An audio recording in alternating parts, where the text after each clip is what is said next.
Alright, so, last session, the party did a lot of talking with the, Ariak? What, I can't remember exactly what I made his name. The Aranite from Wold. You solved the issue of the cursed weapon that Graveheart's been carrying around. But you were Graveheart was left without a weapon, so he gifted Graveheart one part of a two-piece set of a flail and shield. That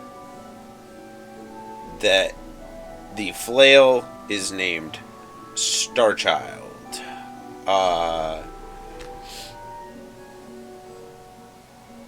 So this is Graveheart's current weapon. The party did a lot of digging about lore that they didn't really know about. Sort of piecing together what Bold was, some of the things that happened before the world got to the way that it is now, why Zelk was off by itself, why Bold was sectioned away, where the giant skull that Valin saw in the Mushroom Forest came from, and perhaps where the skull from the desert came from as well. They learned about the avatars. They learned that a Gaaldling can take a mortal's body and use it for their own nefarious gains. But this would change the way that the mortal was. The Aranite tried to ease Anakur's worries about this, saying that he knew there was a way to reverse it, but he wasn't sure of the specifics, but that he should have hope about his sister. And they were tasked with looking into the anchor, the chain that connects the Isle of Narth, the world that they've been living on all their lives, to a giant tower. And to attempt to stop the machinations of the Order of the Eyes. They learned that the star that fell is potentially not the real Kyphon, but this also raises a frightening prospect that there's more than one sentient star in existence. But the party agreed, and with the help of Seath, the last Fomorian, the party was carried to the southwest, where they found themselves in the middle of a blizzard in a frozen tundra, and without the correct equipment, they were subjected to exhausting conditions as the winds whipped and wailed around them and the snow chilled them to the bone. When all hope seemed to be getting lost, the party spotted a small village on the horizon. It seemed almost abandoned, and as the party found an inn with a fire going inside, they all gathered around the fire, only to be confronted by two rabbit folk. A black and a white rabbit folk, to be precise. The black one being a male and the white one female. The female wears some armor, and they both have very warm clothing on. They did some questioning of the party on how the party got there, because to them, nobody had been able to come and go from this place for a long time. Not a lot of details were gathered before session ended, but there was an agreement made that the party could rest at this inn, that they would supply you all with cold weather gear, and in return, you would all help them deal with this supposed new Gaaldling, Galesprit. It was a little bit of surprise to everybody to hear that this being was calling itself a Gaaldling, and for you all to find a Gaaldling that nobody knows about. It doesn't even seem like you had heard of them before. It's a little out of the blue. But now the two rabbit folk start going about their evening business as they were, as you are all sort of relaxing around this fire, until you all have a long rest. You still have a level of exhaustion, but as soon as you all take a nice 8 hours and warm up your bones, you will be back to fighting fit. And with that, we will pick up from there, as you are all nestled into this inn, as the snowy winds whip and wail around the building that you're in, almost trying to shake the building made of this snow-caked wood. In the distance, you can hear the ocean, ice crashing against ice as waves lap around in the waters. But for now, you're all safe and you're all warm.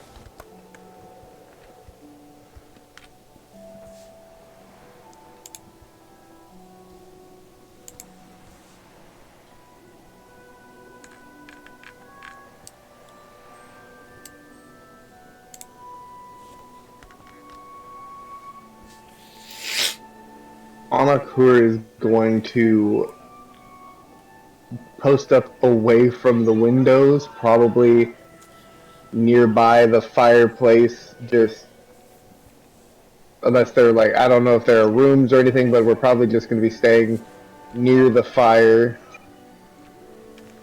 You were offered rooms. You were told... There are rooms? Yes, you were told that this was an inn, but they hadn't seen patronage in a long time. Okay. Well then, Anakur is going to find... just going to go upstairs to the room and kind of just... still kind of wrestling with the information that he was given about his sister, and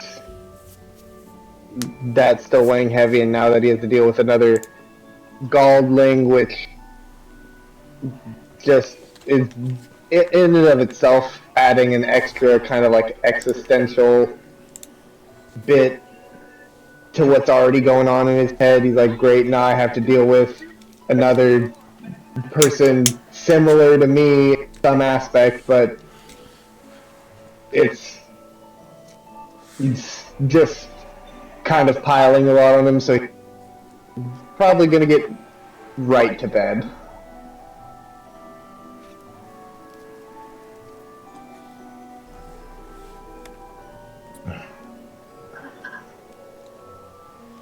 I imagine that Graveheart, also being from a desert, finds their way to a warm bed and room ASAP as well. I imagine they snuggle in to a cozy bed position, probably preening their black feathers.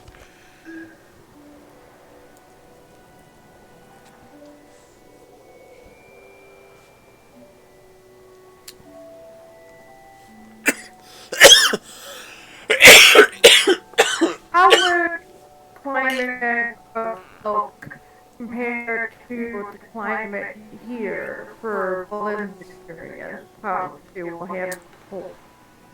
So, you've all experienced winter before, but this is like beyond the coldest any of you have experienced.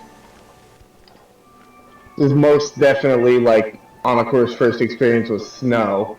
He's I highly doubt, like, even when deserts get cold, it's rarely a snowy cold. I've lived in a desert, and it snowed once in the 5 years that I lived there. So Correct. Mostly deserts are defined by a lack of of precipitation for the water. most part.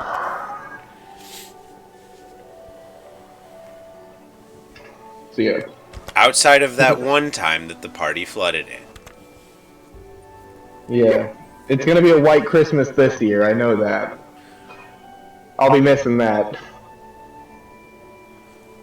I guess Berlin, she looks for the bed with the most amount of heavy blankets on it and snuggled right in like a squirrel.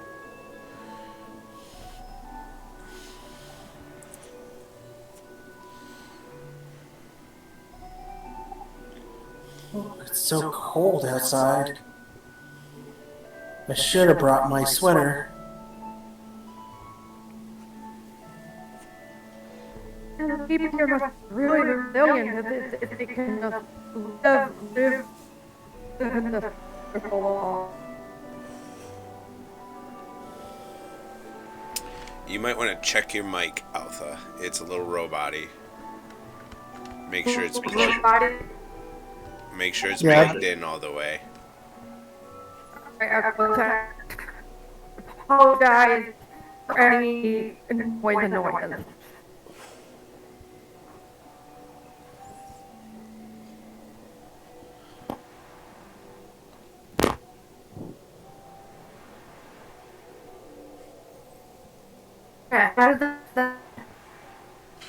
That did not. No, it's pretty bad. Yeah, I can't hear nothing. Kind of sounds like you're speaking a different language. Okay, we try this again.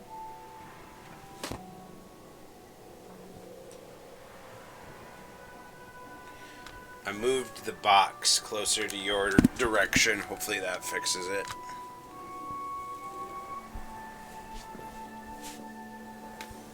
Rose,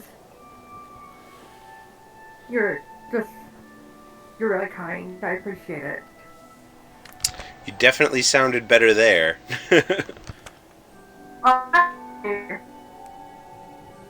So, what Berlin was saying, she was commenting on the local resilience to live in this harsh weather for as just their lives.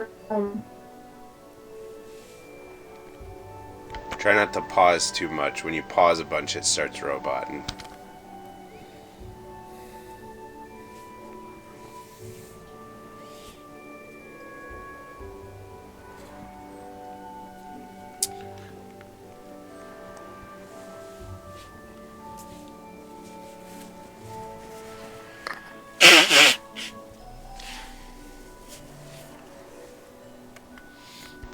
But yeah, it's a very cold night, and you all find that there's a room available for each of you.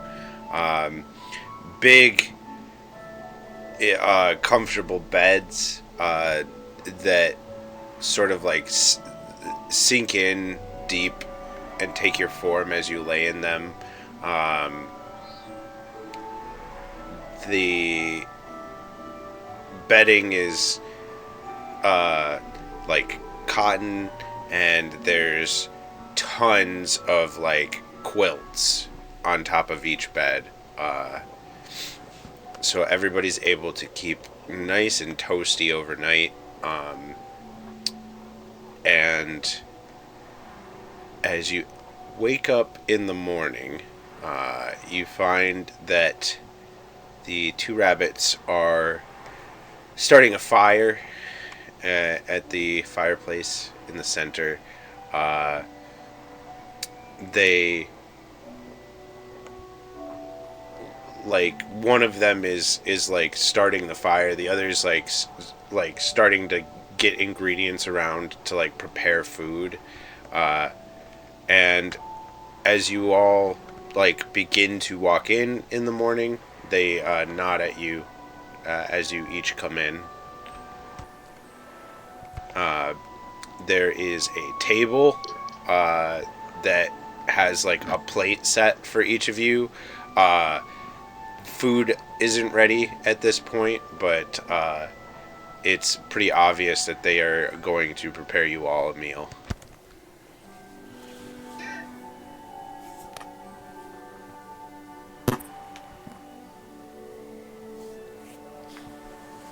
It's It's something that I can do to you you guys out with preparation. Like I can go and draw some water somewhere.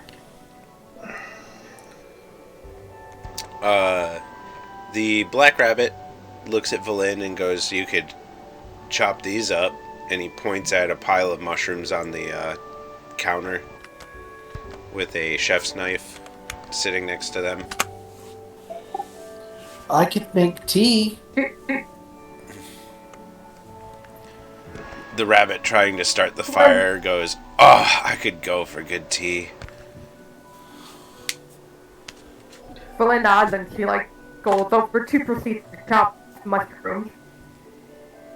Kind of Lily. Is it alright if I play some music? Sounds good to me. Couldn't tell you the last time I heard a tune, says the black rabbit as he greases a like fucking words. He's greasing the pan that he's going to use to cook breakfast. Is it like a crock pot over a fire, or like a stove, a pan situation? Like a skillet skillet. situation? Yeah. A cast iron? Cast iron, that's the word I was looking for. Alright. Yeah. It was like a cast iron something or other, but I'm going to take both my harp and the pan flute that I got, and I'm going to cast my magic hands cantrip to hold the pan flute to my lips for me as I play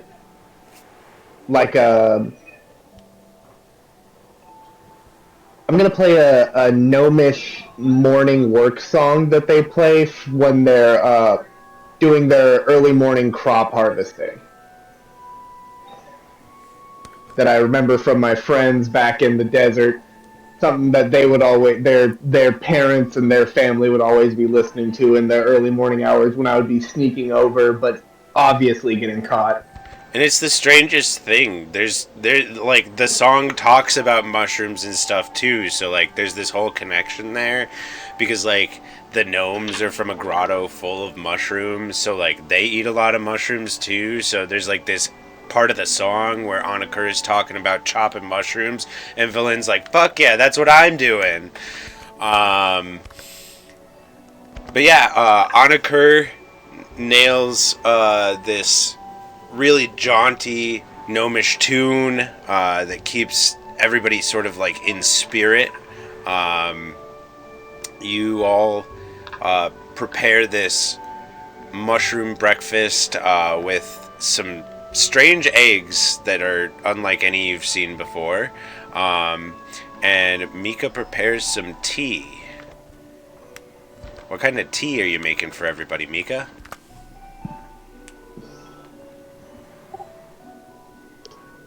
The poison kind. Welcome to the villain arc. No, it's not poison. Um, it's just like a herbal tea. It's got a mixture of like herbs and flower and floral kind of taste to it. So yeah, there's like some like chamomile and various wild herbs, and there's a little mintiness from like some wild catnip. Mmm, sounds pretty good.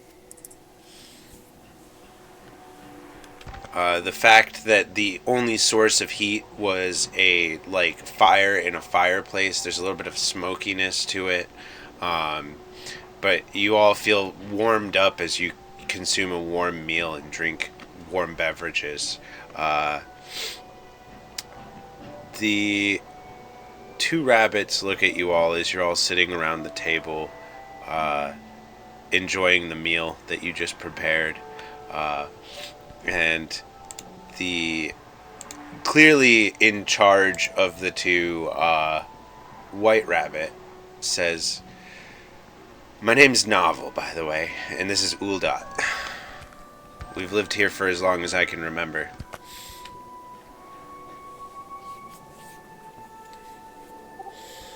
It's good to meet you. I'm on a course, and we are our traveling band. Over here, the lady with the wings is Valin. We have our tiny but mighty friend Mika here, and our corvid companion from the same desert that I am from, but a different tribe, Graveheart.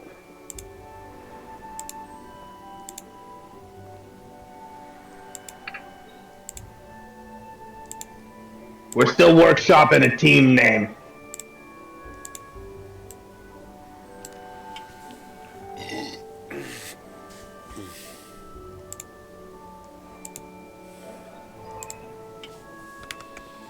So how exactly did you all make it to this hellhole?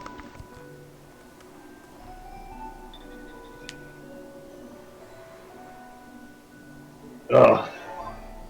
It's a bit of a long story, a bit of a journey, but specifically getting to here, we were dropped off by a rather large fella.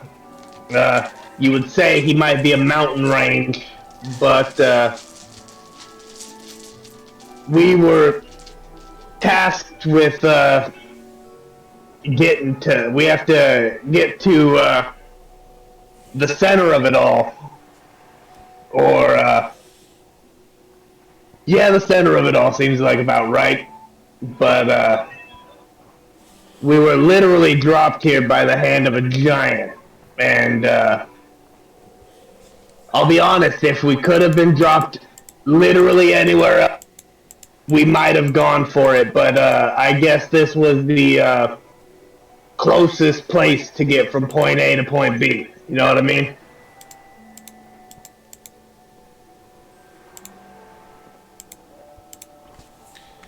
So, like, a a big giant guy carried you here and then just walked off?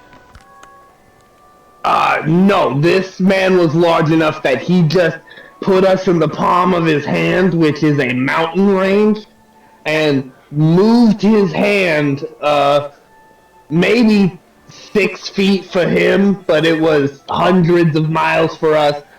I'm sure if there wasn't a snowstorm, you might have seen it coming, but he then so eloquently placed us in the eye of a snowstorm, and as you were very easily able to ascertain, we were not prepared for said weather. I'm a lizard. I don't know if you know much about the anatomy of a lizard. The cold sucks. It makes me slow.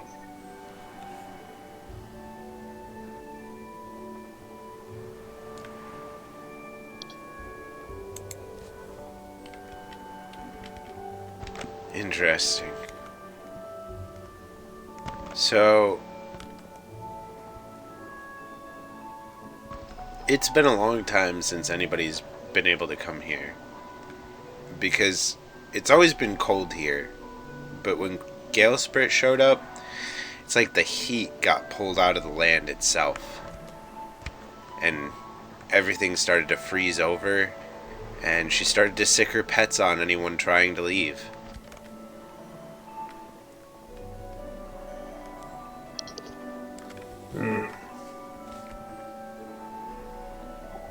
Looks like we're going to have to teach her a lesson.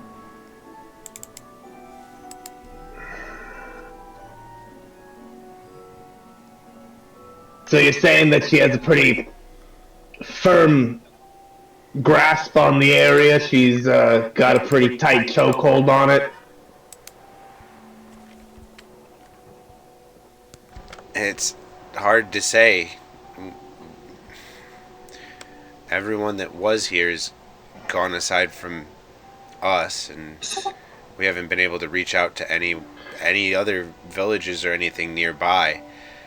At one point we were able to trek out to the desert to the southeast, but yeah, we didn't know what to do from there.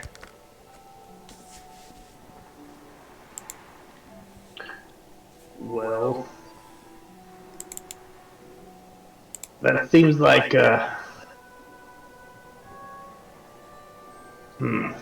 So is this sorry, what's the name again? What? Galesprit? Galesprit. Sorry, I'm bad at hearing sometimes. It's the cold. But this Galesprit is she got herself some sort of fortitude. Is she got an encampment of some sort, or a castle, if you may? She has a palace of ice to the southwest, which is the other reason that it's been difficult to go anywhere from here. Alright.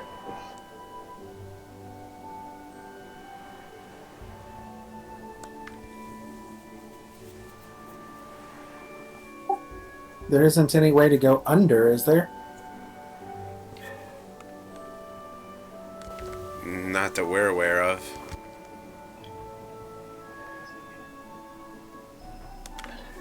Well, it would have been nice to be underground.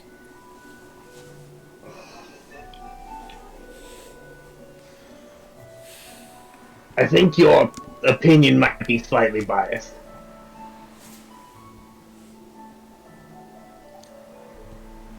The earth even holds better temperature from the outside. It's not so cold, even in cold spots.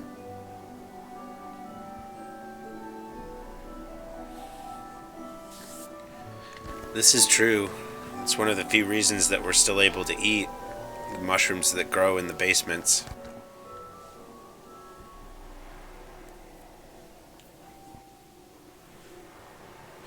Well, thank you for sharing your mushrooms with us.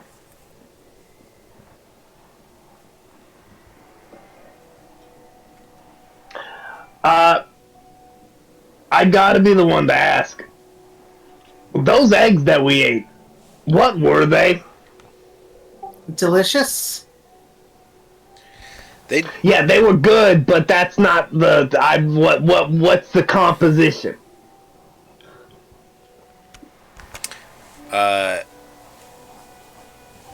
So, just so everyone's aware, they tasted like normal eggs for the most part, but instead of, well, they might have been a little spicy, and the yolk was like a strange silvery color. But Uldot pipes up and says, "Remores, Galesprit's pets."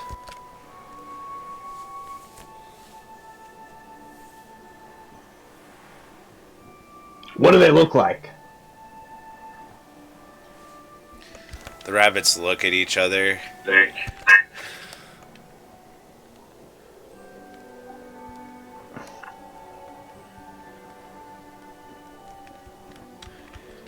How does one describe a remor as? How many legs? That's really the big and tall of this. How many legs?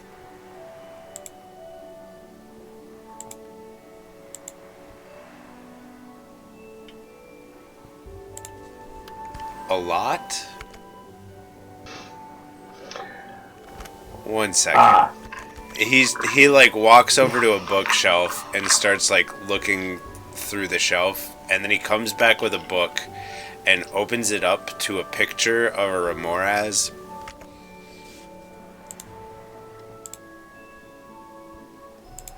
Do you have this picture? I need to see it. Because if it, I'm really like, is it bug? Is it a bug? It should be. It should be popping up for you all now.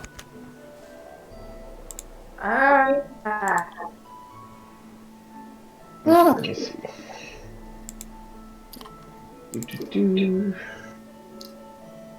Well, out there. It's a spiny chicken with lots of legs. Where's this picture? Should have Why popped. hasn't it revealed itself to me? It should have popped up on Foundry. Oh, on Foundry? Oh, I see. I was looking at my phone waiting for Discord to pop.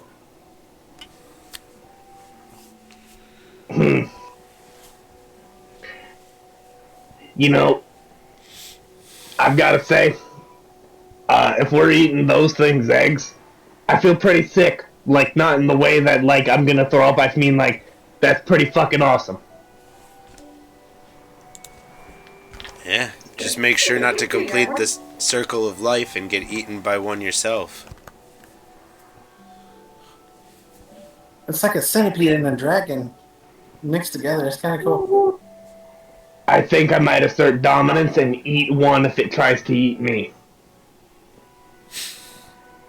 Actually, now that I think about it, you could use these eggs as like a special delicacy or your legs, and who knows, maybe you'll, I don't know, maybe you'll make some money off of this to like.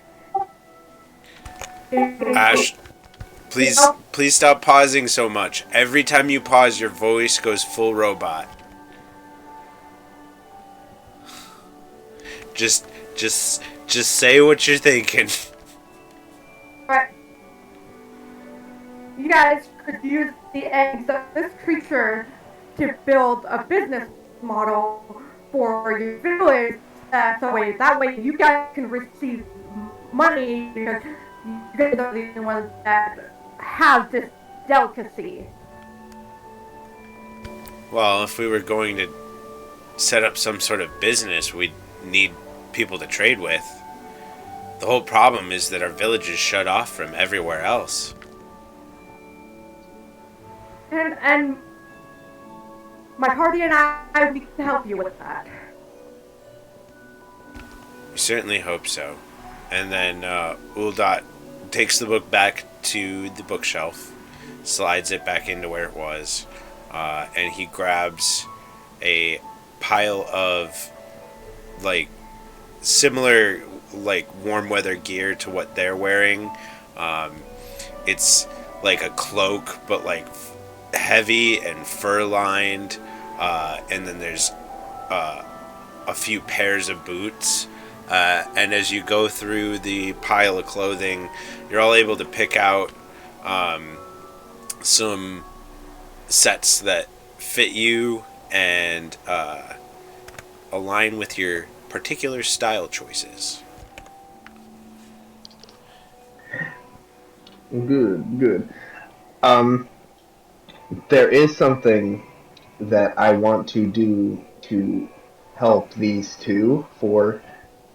Even though we've made it, like, they were giving us the warm clothes as kind of like we'll give you the warm clothes if you help us with this problem type deal, but they also gave us a place to stay, and honestly, in my opinion, if they were really trying to, like, they're trying to help us, but they were just being cautious. In my head, they could have just, like, given us warm clothes and been like, but you can't stay here type deal. So for the fact that they not only are giving us warm clothes, but they gave us the place to stay and to rest, I want to. They said that they grow mushrooms in the basement, correct? Correct. Okay, one second, I need to get to my character real quick. The party, players.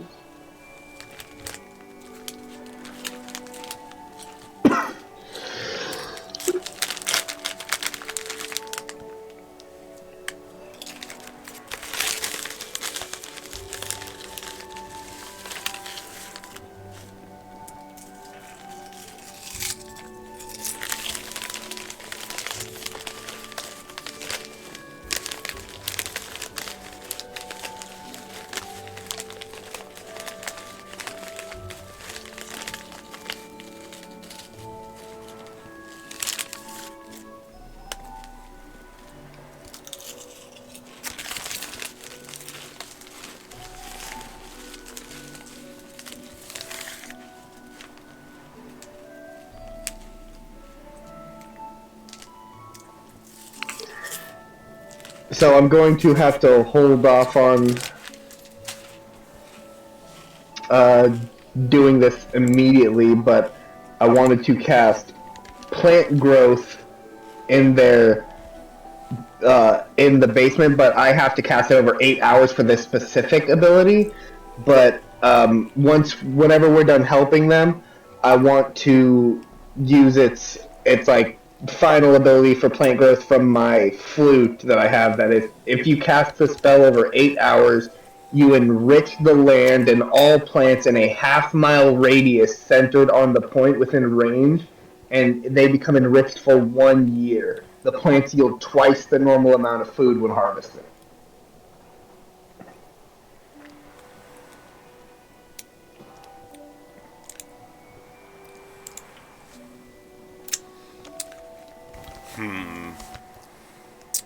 Do mushrooms count in this regard for plants? I wonder.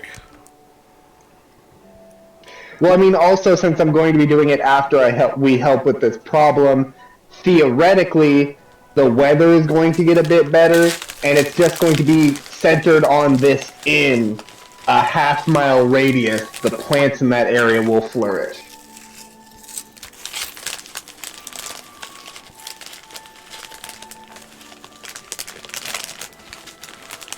So it won't necessarily it might not necessarily help with the mushrooms, but it may in turn help with them growing new food after we deal with this problem, if we need to deal with it in a way that happens.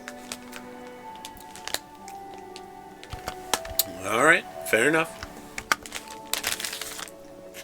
But if anything, even if we're not able to solve the problem, I think that would still help in some aspect for helping them be able to grow plants, whether it be just growing other types of plants that they know that they can grow. It's just that maybe they haven't been able to grow it that well. This will help. Now they can grow potatoes. At double the yield.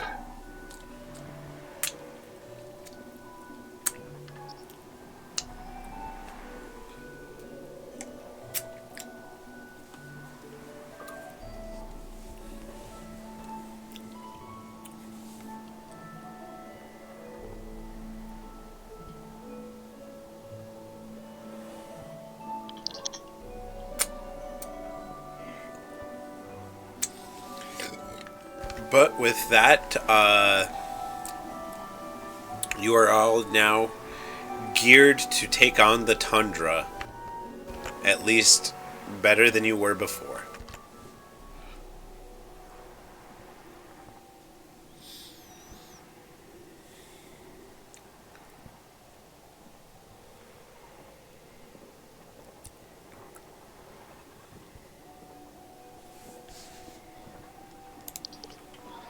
Swagadacious.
But as breakfast draws to a close,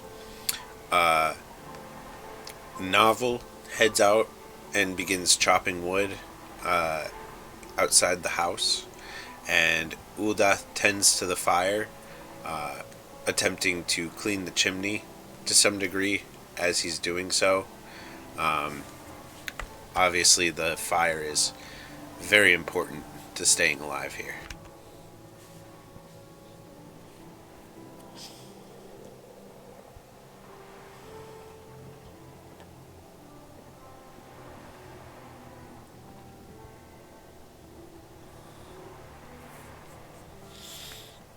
With your rabbit friends now occupied with their daily lives and your task made clear, what would the party like to do?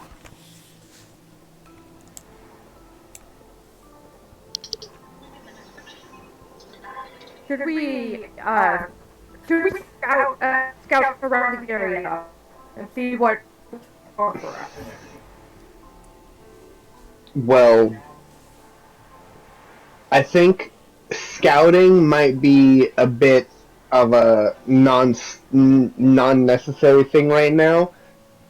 I think if we might just need to ask a couple more, just basic questions of our hosts. But honestly, I think after we just need to figure out how far away her palace is, unless we've been told, and then we need to maybe just a couple other bits of information because we've already been told that people, but pretty much except for them, are gone. So I can assume that they're the last two that are kind of staying out in this place. But I'd just say we should question about the creatures. We should question about where the palace is, and then after that, honestly, we just need to make a game plan and attack, honestly.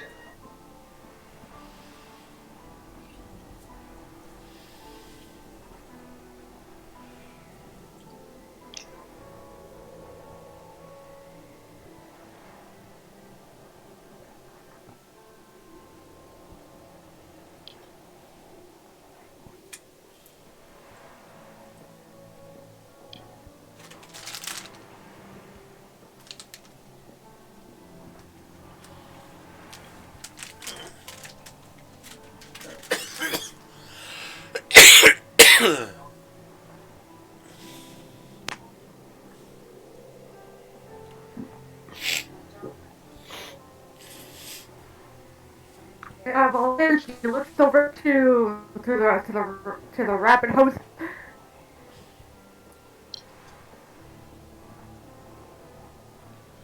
So what's the story of the person in the castle?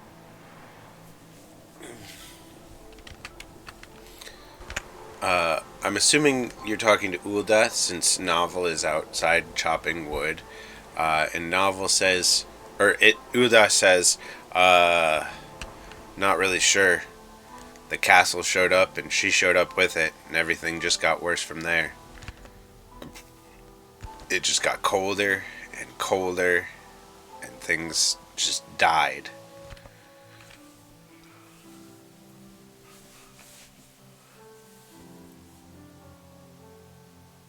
And how many years has been going on for you and your companion?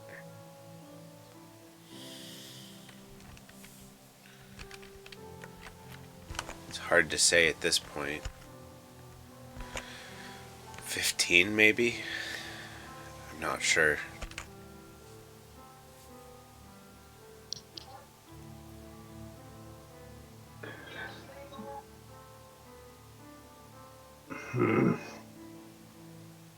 And how far is the castle from your house? I'd imagine that if you made decent time, you'd be able to get there within a day.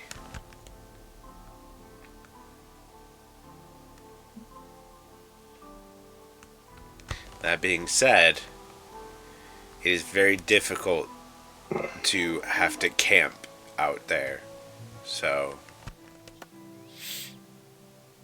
I I can give us safe shelter for a time with my magics, but besides just making camp out there, so those pets that you talked about, how big of a problem are they going to be in getting to the palace?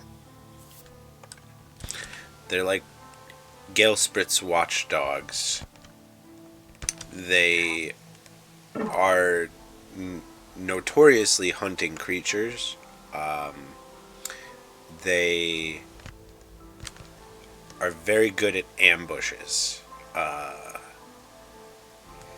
They have the ability to heat their bodies so they can tunnel into the snow and stay warm when underground. All right, so with that, sorry, but with that information, it's they're probably more so only active closer to the palace, or do they kind of stray? We've run into them all over the tundra, but it's hard to say where they are at any given time. All I know is that when we've run into them, we run.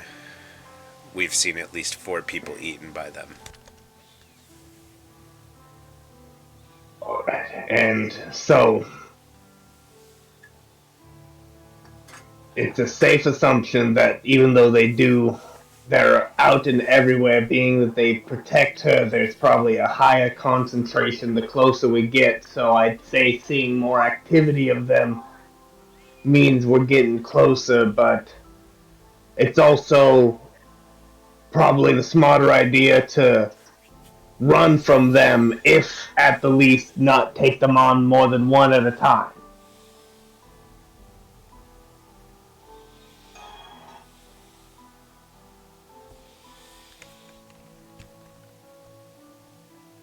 I wouldn't know what to tell you on that front. I haven't seen your combat skills, and I have seen very many people eaten by them. So, all I can say on that front is to not take them lightly. I appreciate your concern, and trust me, we won't take them lightly. I know that we're a fairly strong bunch, but any warning is a warning still heeded. But I think we have an easy way to avoid them. So you say they like to heat themselves up and burrow into the snow in order to be able to heat themselves and to hide themselves. Well, that being said, that would insinuate that they would produce a lot of steam. And even in a snowstorm, steam can be seen if you're looking for it. So make sure we're avoiding any noticeably hotter looking areas and just make our way with safety.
Was there any other questions that you had about anything? Um, the so when this queen or this ice princess queen person arrived, they were you aware of any sort of point of power that they might have taken control of to change the weather in such a way? Our group has come into contact with certain areas and points of interest that heavily affect the weather.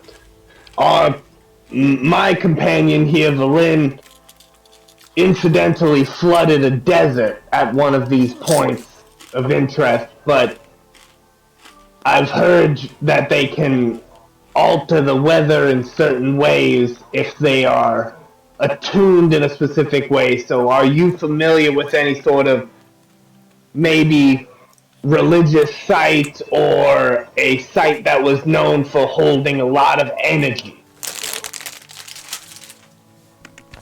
I don't know anything about that from before, but when the palace showed up is when everything started getting colder. Hey. Thank you. It may not seem like you've given us much information, but you've done a great deal in helping us understand what's going on here. We will do what we can to repay the kindness that you have given us, and I intend to repay that kindness even more if I can once we return. And I make this promise that we will return. And when we do, we'll have a solution to this never-ending winter. At the promise, she hands them her holy symbol of Titan. She looks at them. We will come.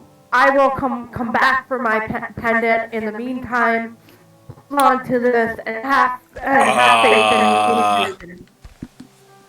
So Valin's giving up her spellcasting? Oh no, sorry.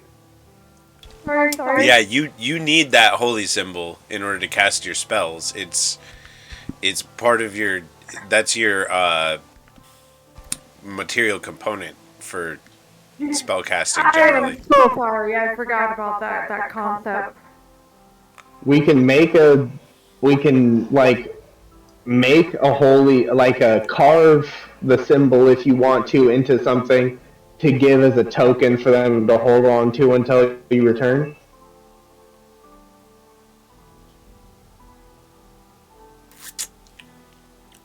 If you want to try that, this would be the first time you're etching your holy symbol as far as I'm aware.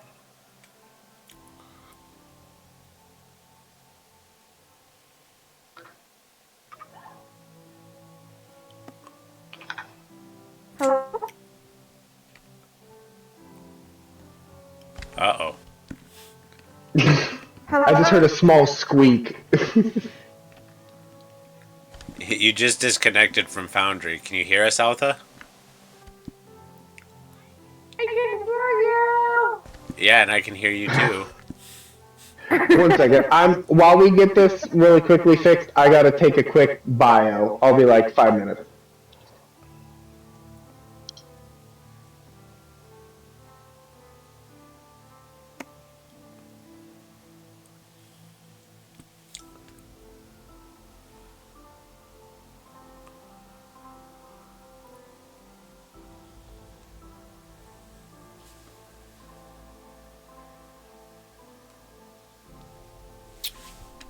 I keep forgetting my phone doesn't work now.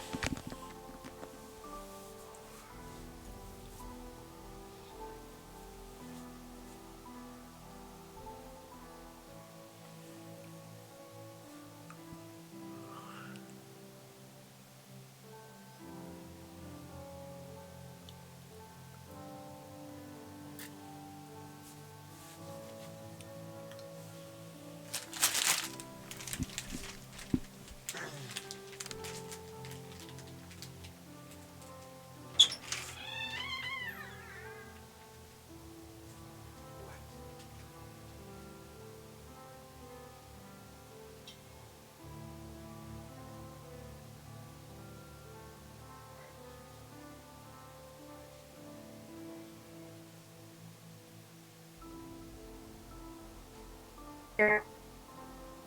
Yeah, just giving it. I guess a moment. Have you thought about doing Discord through your phone? And that way you only have to worry about boundary on your computer. Yeah, I can do that. Could you plug that down? My headphones, please. Yeah.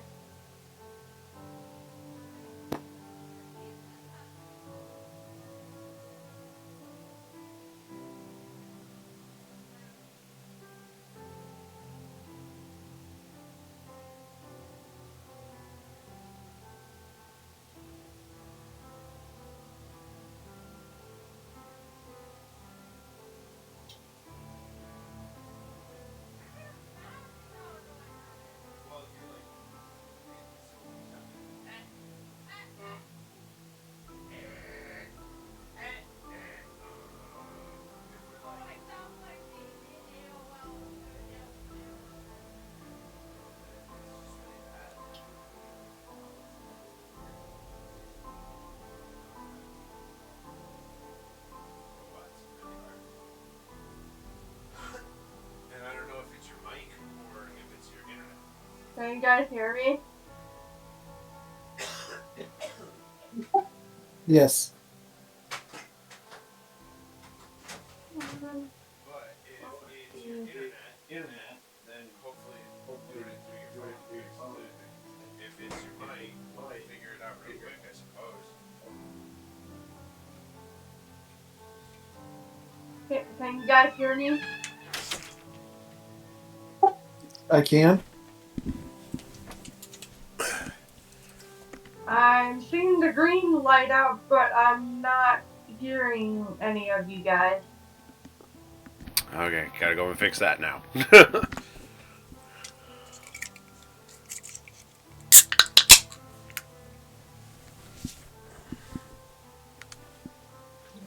That. We can hear you just fine. Just give it a second. Yeah, let me come and fix it.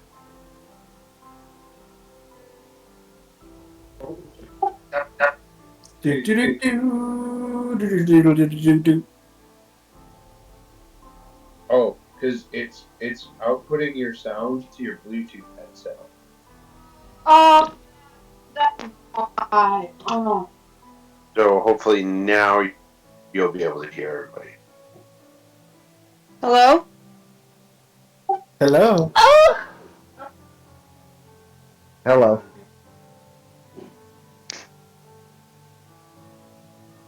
Okay, so where is it? Maybe? What are you looking for?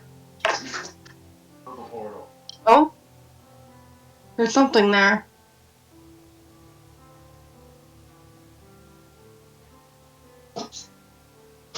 Can somebody say something? Say Something. Oh, well, that was not the right speaker. Hello. Say something, I'll get. I started to sing it and then I forgot what the lyric was. Here we go.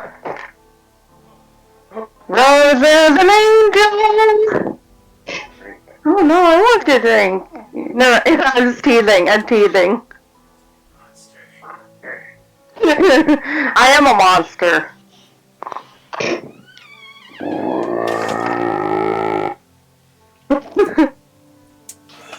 Oh, yeah. No. Oh, no. Alright, so now we shouldn't have any more robot villain. The robot Valen was the best. Now we just have Valen eating microphone. Villain eating microphone? Because it sounds like the microphone is in Valen's mouth at this point. Oh, move your... Up a little bit. Yeah, move your mic away from your face. It's adjustable. Okay. How does this sound? Perfect. Better than... Okay. So Sorry, and It's sorry okay. that I got tortured by my voice. It's okay. Alright. I finished my bottle of mead. I'm ready for the rest of the session. Lord. Oh, you and your mead. I want it. I need another root beer. It's from a local Texas brand.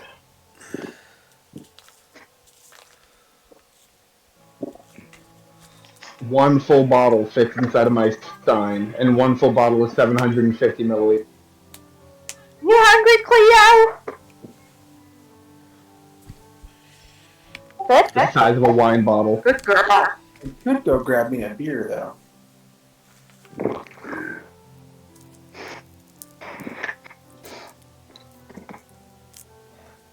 Sorry to derail our dethroning of the Ice Queen. Ice queen? What if it's an ice king or prince or princess? Well, whatever sort of regency or royalty there are, they're being beheaded. I'm kidding. There may be a diplomatic solution to this. Or she may hate me for existing. We don't know. We can just go up to her and put our hand on her and say, "Let it go." You know, I'm Do really not glad do that that. you said that because I've already set that joke up with me asking if this is some sort of ice queen or if she lives in some sort of ice castle. I'm already setting up for my line to be like, "Oh, time for us to tell her to let it go. It's coming." This is non-subtle foreshadowing. It's gonna happen. Alright? Make sure not to accept any Turkish delights from her. Or them. At this rate, I should have made her name Elsa. I mean, Turkish delights are ass as it is. Like, I don't know what sort of, like... I mean, I guess as a Hey. kid, you might at first be, like, intrigued to, like, try a Turkish delight. But then you take a bite of that gelatinous, sugary, cough syrup tasting candy. Whoa, you've had some bad ones then, because the ones I have haven't tasted like cough syrup. I prefer I like dots them. over Turkish delights. Oh, I mean, dots are good, but see, like Turkish delight is okay, but it is definitely not sell your family out to an evil witch good. Like that's for damn sure. Like at least get your ass some funnel cake or something. Damn. Oh, also, unpopular opinion, fuck Tumnus. Fuck that traitor. I don't care whatever redemption people say he had. I don't care if he felt bad about it. I don't care. That half-goat traitor sold them out. I don't care. Alright, getting back on the rails. So you have just asked all of these questions of Uldath. You have your winter gear, and you know that it's about a day's journey to the southwest. I can tiny hut, so I say taking our time, we could, as long as we're being careful and looking out for the creatures, like I said, because like if their whole deal is burrowing the snow and hiding using heat, that is 100% going to produce steam.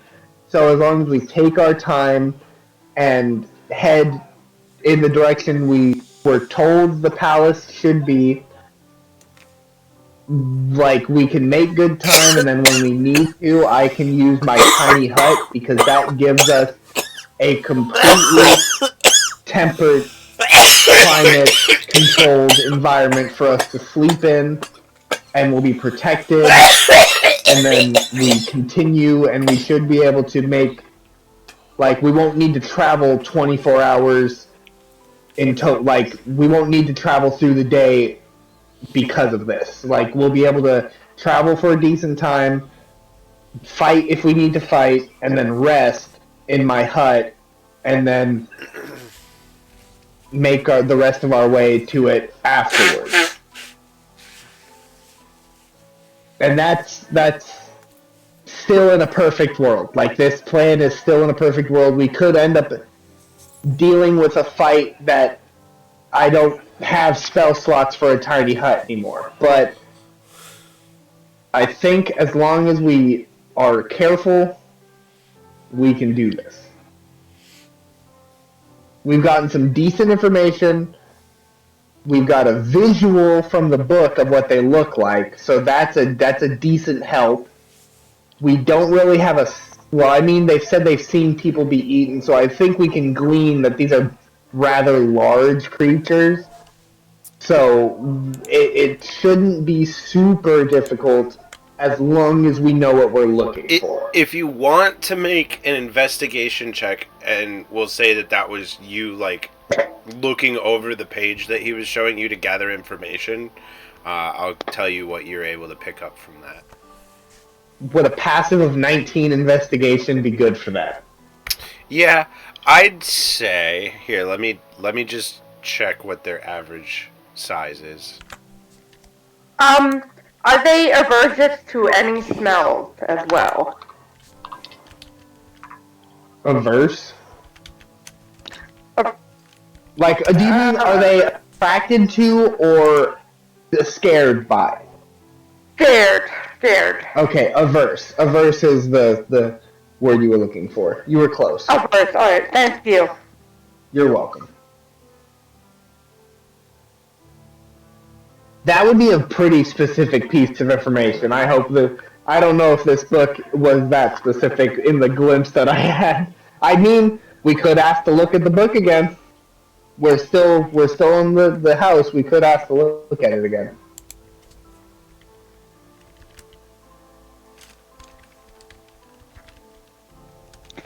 Yeah, I'd say we should look at the book again. Well, I mean, it's probably a good idea to look at the book again. I mean, I have my passive investigation of 9, but that would have been just the basic. All right, knowledge. So you're able to pick up your average remoras is 21 to 42 feet in length. That's like... It's like two school buses. They have an average weight of about 10,000 pounds. Oh. That's 5 tons. Jesus. Yeah, that's as long as buses and a weight that is... Oh, God, what are they made? Like, are they... Like, I know that's, like, they kind of look serpent-like, but are they wide-ish creatures still? Because that's, like, are they made of sterner stuff? Like, that's crazy. 10 tons? So, they're thick. I saw the picture, like, that picture, like, it was, like... But yeah, that's just like, so they're just made of a denser material. So there you go. There's a size comparison for you in the Discord. Oh jeez, now I gotta take my phone out. Look at you. So like exoskeleton? Yeah, so they're like that was we were eating fucking bugs. Oh, you made me eat bug eggs. I hate you. That's okay. But, yeah, that's definitely an exo... Jeez, just the thought of that. Okay, so... Steam, where they're definitely going to be giving off heat. Something that dense and that big, even if it wasn't something that was purposefully giving off heat, would be... because of their body composition giving off heat. So definitely, as long as we're keeping on the lookout for, like, steam pockets, and honestly, those would leave pretty, like, unless they have been sedimentary, like not moving, sedentary for a while, there will be noticeable tracks to some extent. Don't know how smart they are. Like, are we able to read the book? Like, because are we able to read the book that he had? Like, did it have any? Or she had? Is there any? From what you're using, I will say that you are able to also gather that they are Arctic predators. They live in Arctic climates. They prey on elk, polar bears, and other creatures that share their territory, and they can't tolerate warm weather. So they can even eat polar bears. That's terrifying. But the fact that they can't tolerate warmer weather, so that's immediately, this is out of, well, this is going to be kind of like in character knowledge too. It's like with how me, being a desert dwelling creature, and this cold weather severely damaging me, these things are going to be extremely averse to fire. These, like, it may honestly cause a reaction, not like a physical, but like a rage reaction. Like this may, like they may absolutely hate the heat. So that's a good deterrent, possibly, or a very solid tactic. I know that you deal with your holy flame, so I know that it is a heat source of some sort, and that will be a very good help. So anything fire related, my fire breath, anything like that will probably be a pretty big deterrent for these guys. But just given the weight of these things, like, I can't say that arrows are going to be highly effective unless you've got a keen shot on vital spots. And from the look of this picture, from the look of that picture, you've maybe got eyes, joints, body segmentations. They're going to have to be segmented bodies, like a centipede of some sort. But we're going to need to rely on heavy blunt damage, fire damage, and other sources of damage besides our normal piercing, because these things just look ugly armored.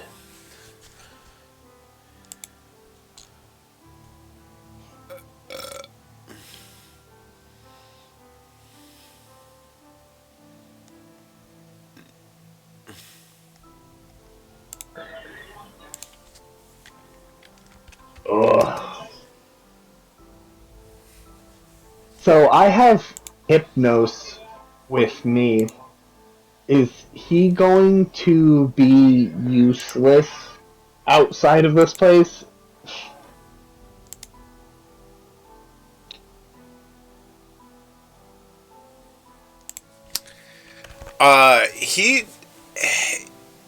He's going to have a hard time flying in the weather.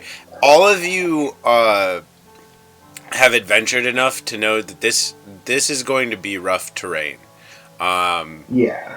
That you're gonna move slower than you normally would, even if you're flying. So Yeah. he'd be able to move around, but like he's gonna be subject to the same situation that you all are.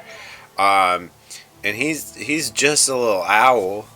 I mean, he's gonna be able to do his owl thing. So I'm going to just real quick. So with these things, they hunt larger predators, and we're going to try our hardest to avoid them. But if push comes to shove and something happens,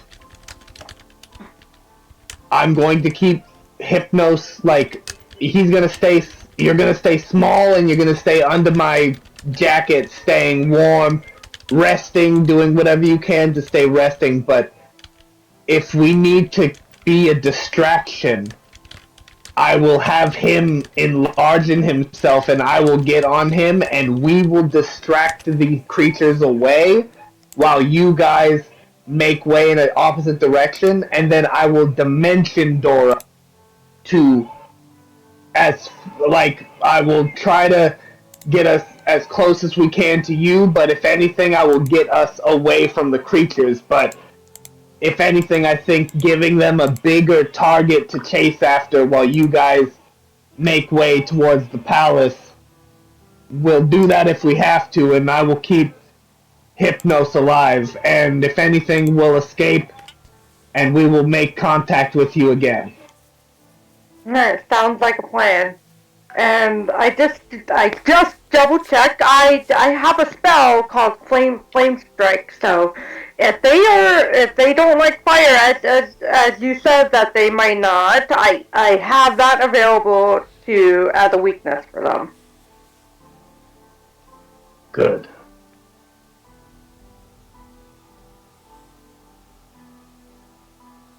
And one last thing that I want to talk to you guys about.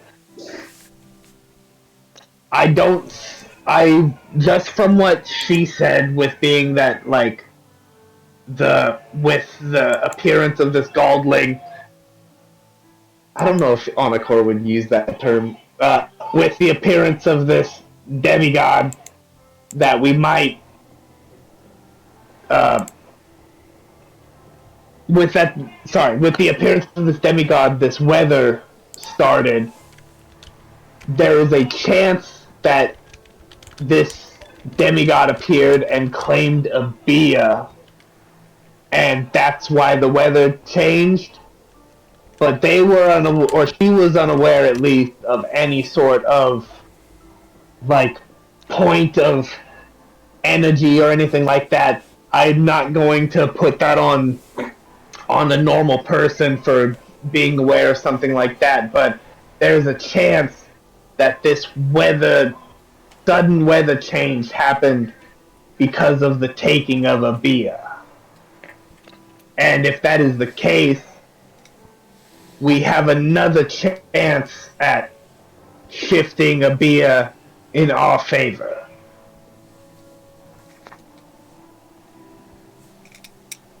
Ooh,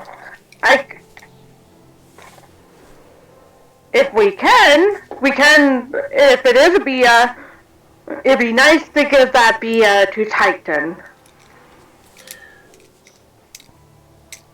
As long as it's something that would not, inversely affect the, Titan. They're a god of, can you remind me? They're, similar to Orin, correct? Kind of like a god of the earth, or? Like a god of earth and life. So I guess you could describe it as like a beautiful botanical garden. How would you describe it, Rose? Yeah, Titan is a god of earth, light, and life. At least for aspects. Valin knows what she knows of her god through her affinity with them. And would know that the affinity with stone and earth that Gnome, Androx's old god, had is now Titan's, and the aspects from Arin are all now also inside of Titan. There's sort of a different synergy between the aspects now under this god, where there's more of where Arin was like a druid and like peace and everything. Titan has this like roiling, ready to like defend and like stand up for sort of feeling. So it's almost like more of the heroes religion than Arin was, whereas Arin is like a religion for a place of peace.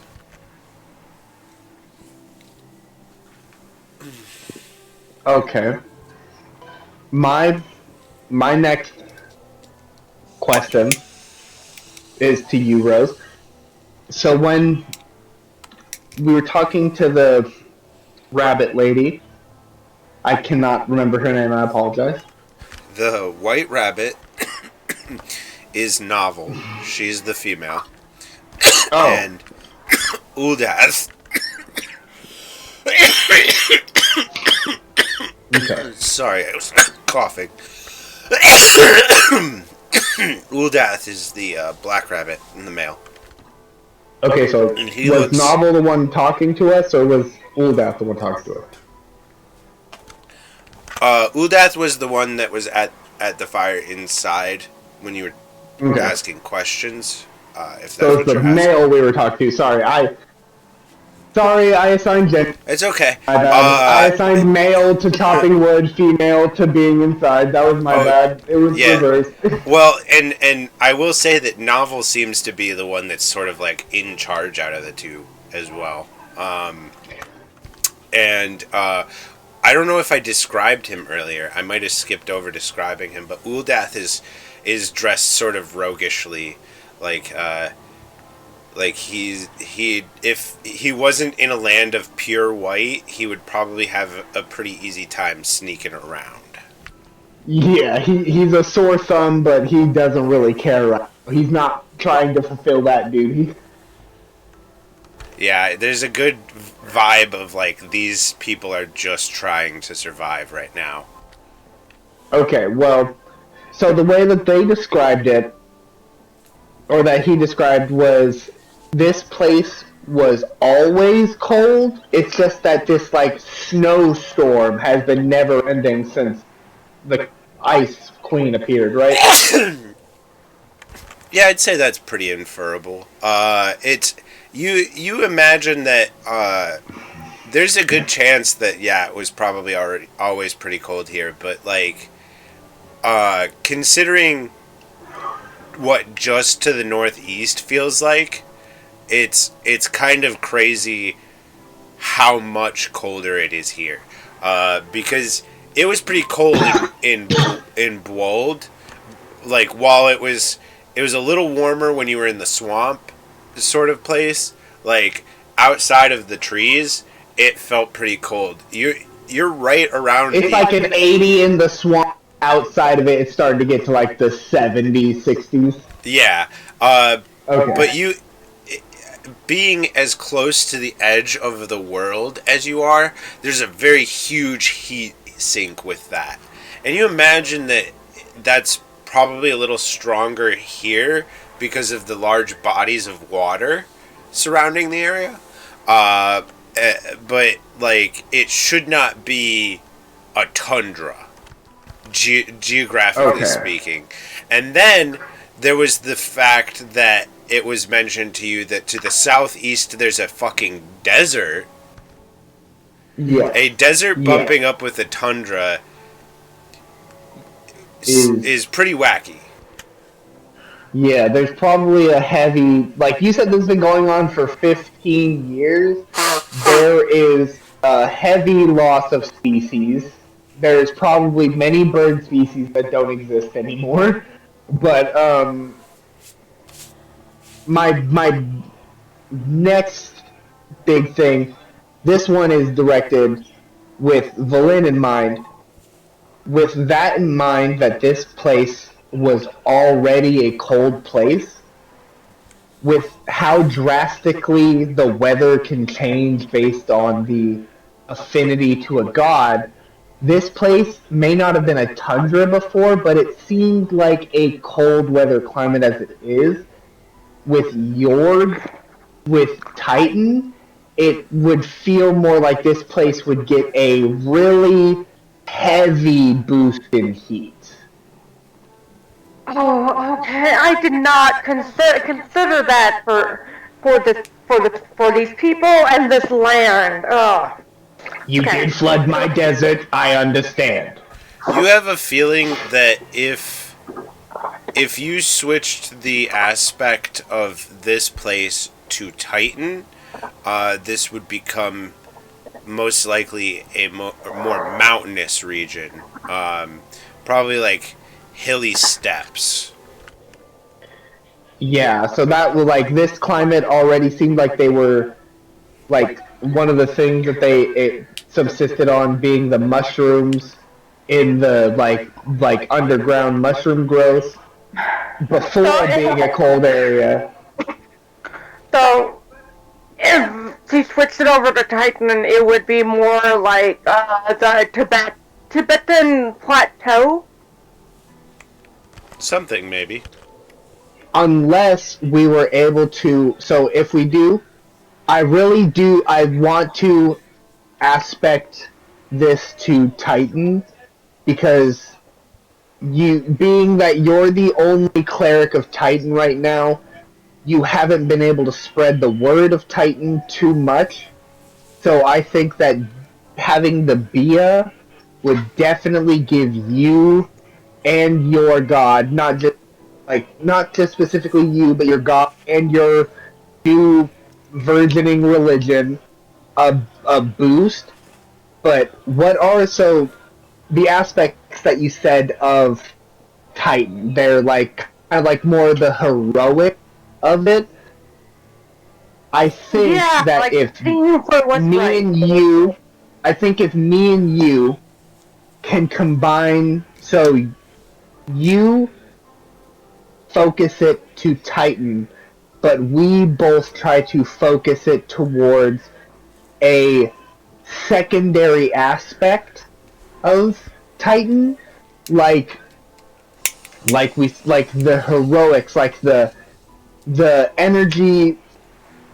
Maybe we can use this Bia to just rewrite the energy by using a secondary aspect of Titan, not the Earth, not the like strength and the Earth of Titan, but maybe just that unbreakable spirit, showing that this Bia, maybe we just find a way to make it that these people, this place has a unbreakable aspect to it that we can re-attune to as well as Titan. Oh yes, that's an excellent idea. Yeah, I like how your mind works, my friend. Thank you.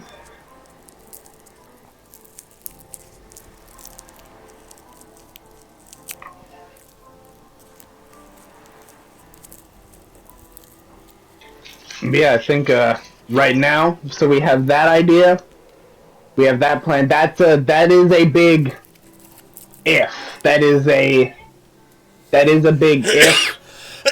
But we have a plan in that scenario. But our main goal here is to stop this ice, this demigod. We don't want to. I will say, because you've said demigod several times now, I did say in chat, but I'll say it here. Gaaldlings, full gods. That's what Vindane. Okay. Yeah, that's what Vindane said. That like, Vindane was like, "I'm a Gaaldling." Like, Arin's a Gaaldling, and that was in the conversation where you were like implying there's a higher thing called it Gaald.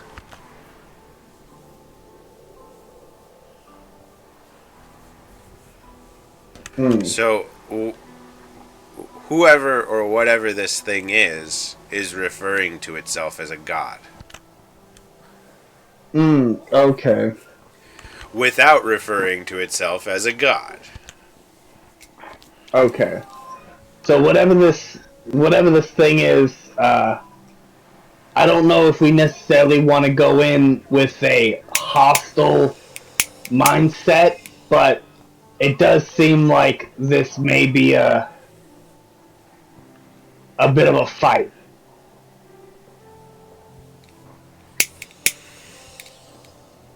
said, we just need to be prepared for that outcome as well.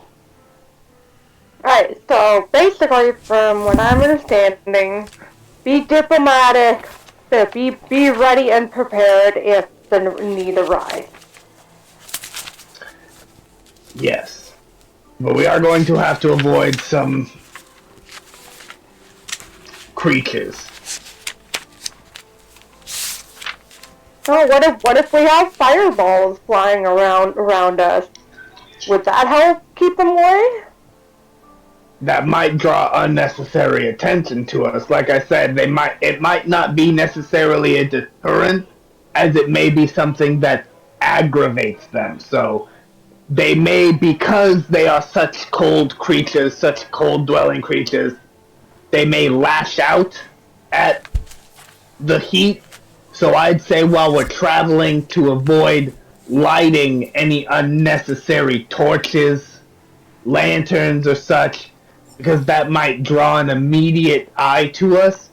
But given that these things are cold weather hunters, I would not put it above them to have some sort of way to see us better in the snow. Whether that be some sort of heat detection or dark low light vision, something or other. I'm not 100% sure, but these creatures are adapted to hunting in these climates. So we are going to be on foreign fighting grounds, but we will have a slight advantage, and that is that they don't know that we know they're out there. They don't know. They don't know. We don't know. So they don't know. Maybe, with you saying throwing fireballs around, maybe we use fire as a distraction.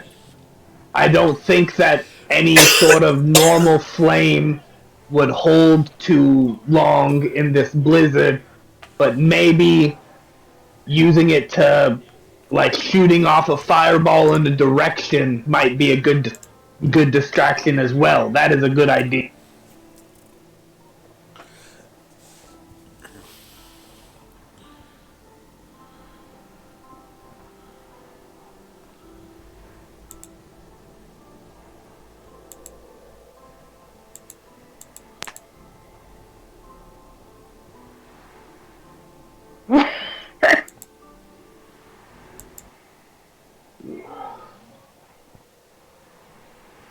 Oh, and for me saying demigod, the Onakor would have just said Gaaldlings instead. I thought that was me thinking that Gaaldlings and demigods were the same thing, so I didn't think that Onakor would use a word like Gaaldling, but if that was the word that he was, like, aware of, and that just means gods, he would have just said Gaaldling. Yes, it does, and you know that, but also most other people don't know that, because and when they communicated to you that she referred to herself as a Gaaldling, it was very clear that they didn't know what that meant. You have a high enough insight that you definitely would have caught on to that.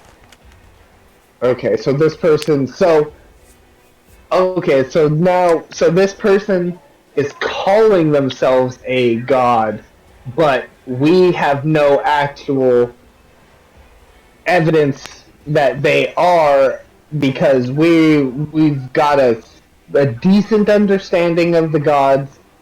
We are definitely not aware of all of them, but this might be we may or may not be dealing with a new god, one that we're aware of, or somebody who's just so power crazy they think they have godlike powers, and it could in fact be like my character, they're a demigod, right?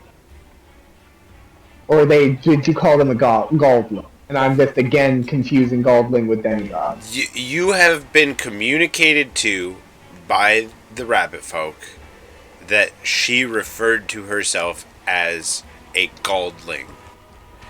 Those rabbit folk do not know what that meant. Oh. They gave you that information because that was some of the very little information that they had to give.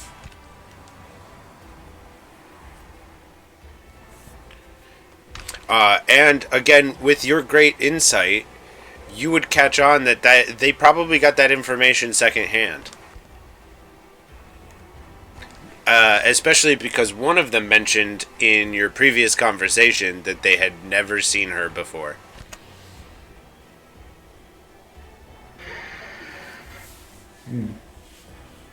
Yeah. Well,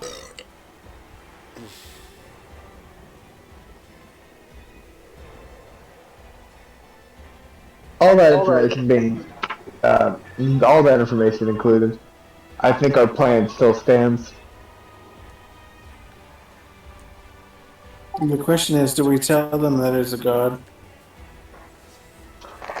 No, it's an inference that that's what they have been told. We can't be 100% sure. We are aware of No, a number of gods. You are aware.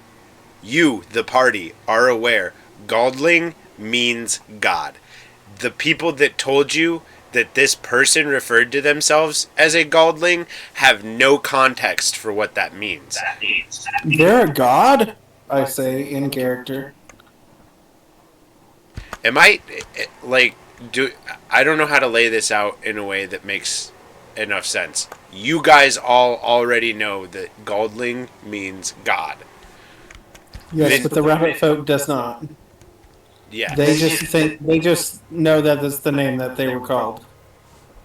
That is what this person was referring to themselves as. Right. So I say in character, they're a god, and they should probably know what that is, right? Would they know what god is? Well, they'd know what God is. And Okay, so that's what I say with a question mark. They're a god?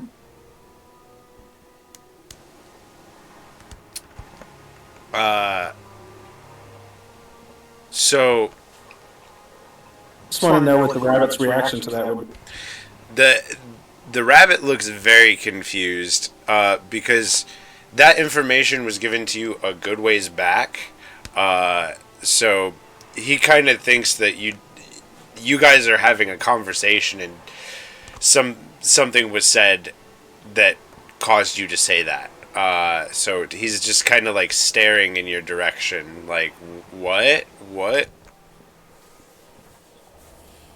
You said that that this person is a Gaaldling, and it just clicked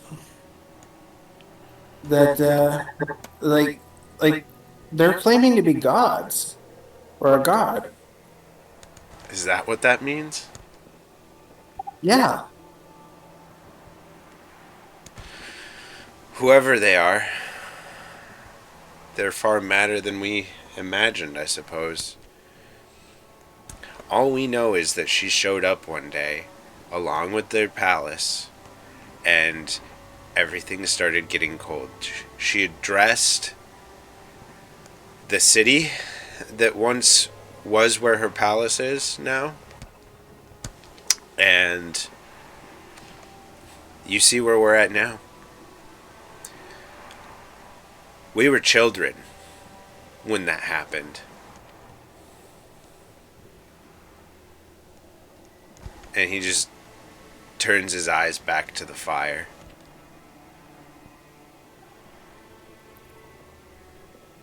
I'm sorry. It must have been really tough.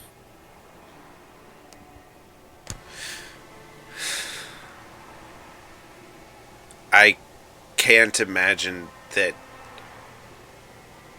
anyone who would do what happened here deserves to be any kind of god. Well, that's true.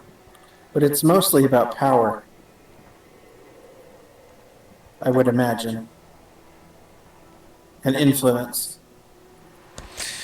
She certainly has that.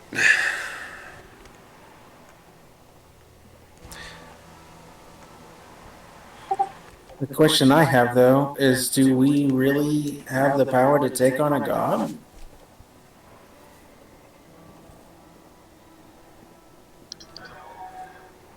Well, you have a half god on your team. True. Perhaps, yeah. I don't know, perhaps a diplomatic thing would be good here.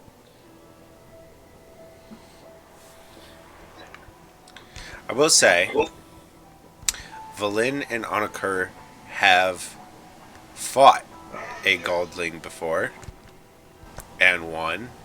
Mind you, they had the help of another Gaaldling.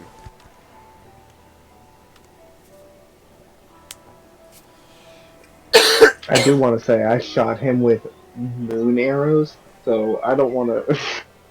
I don't want Vindane to get all the.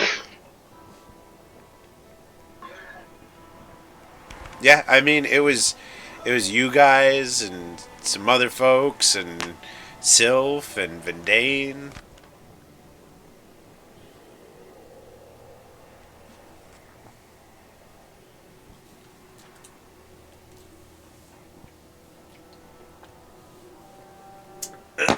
Well, what if we find out what gods they like and they don't like, and we use that information to base on our response.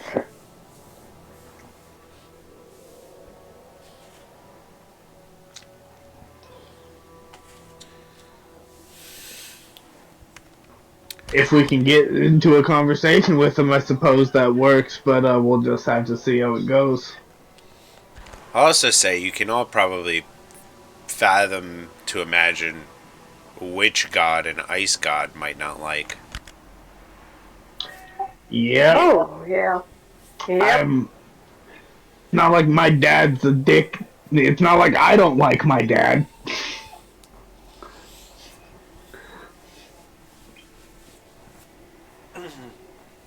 Right, when an ice god like Titan, Gnome, Arin, Valin thinks aloud to herself.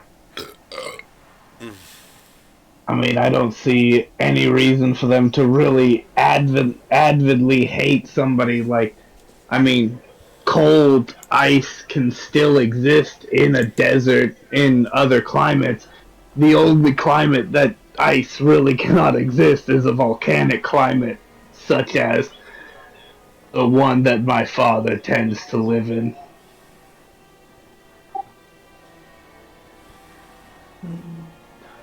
Maybe not Gnome. Gnome probably is the furthest on the scale of. I think that Salamander, then Gnome, then Titan, then Auron. I think that would be the level of hatred towards gods and their level of they produce.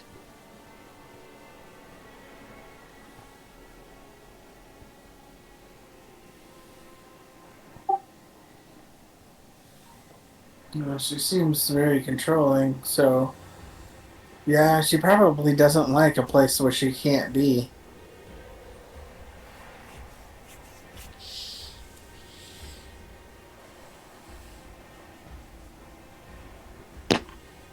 With me and Steve potentially has come from somewhere else, and from my knowledge, there is no place on the side that we live where it would get this cold.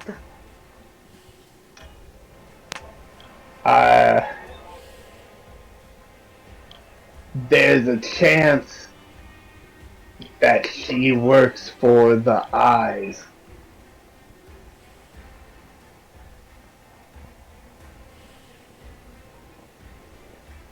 With how they like to control and keep. They seem like they want to have a good hand in different areas, and it seems like this area might just be better kept under a cold hand to keep it locked down.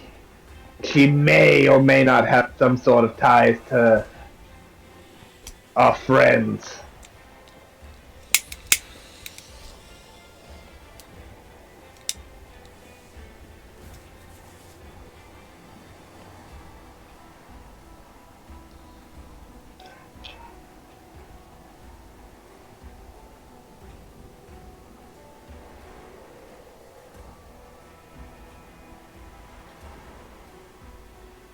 I guess the biggest indicator for that would be whether or not Kyphon's stuff is all over.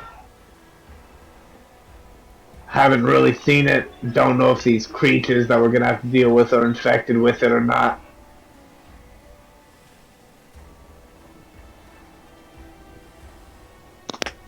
Well, sitting around here isn't. We're not gonna be able to figure anything else out.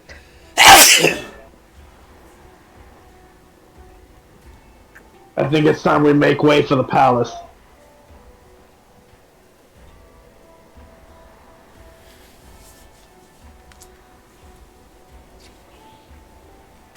All right. So you all reluctantly breach the door into the freezing cold once again as Novel places the axe against the side of the inn and begins to carry wood inside. She nods at you as she passes, and you all step out into the cold.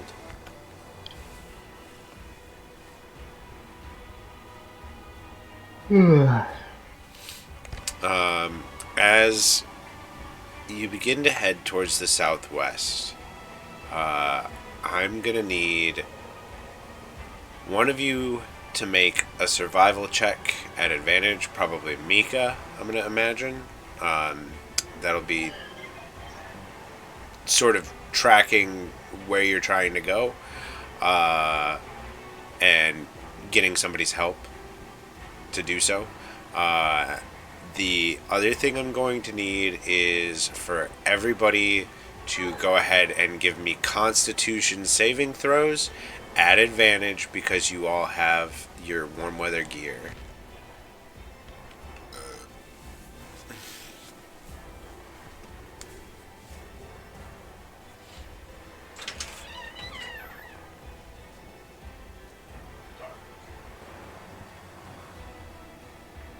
You did say at advantage with the Constitution save, right?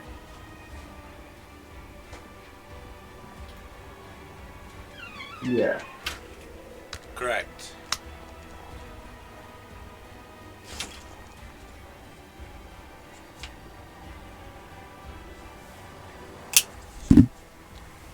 Oof, Annika is really out of his element in the cold. Yeah. Guess so. Alright. So, Annika, you are indeed having a hard time. As the wind whips and bites and wails, you take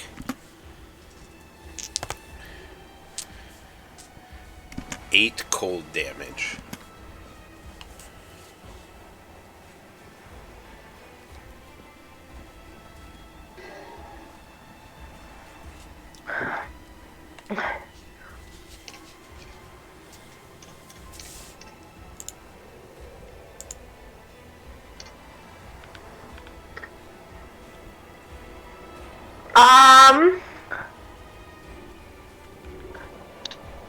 Flynn, noticing what happens to Annika, she goes up to him and just casts guidance on him.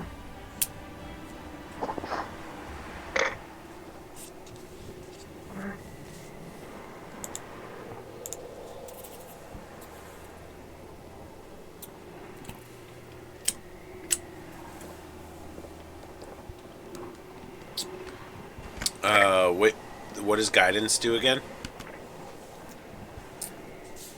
Oh no, that only lasts 1 minute. There's no way I can continuously.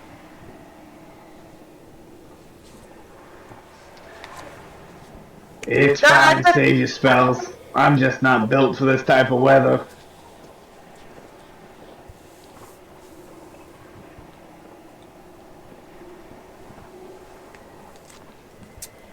Oh, let me know if there's just let me know if you get too cold, and then I will do some. Then I will heal you.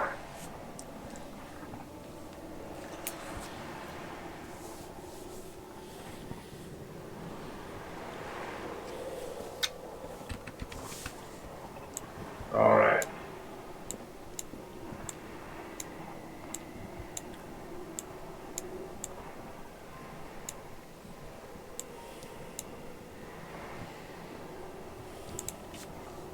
All right.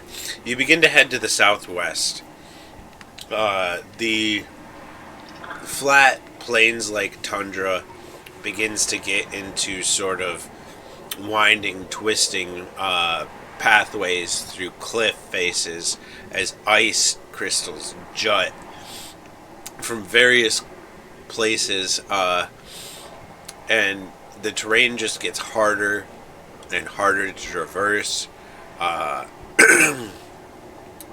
There's occasions where you find animals just frozen solid. Didn't we cook that? You're all good. As you begin to make your way into this cliffy region, you gain first sight of the palace on the horizon.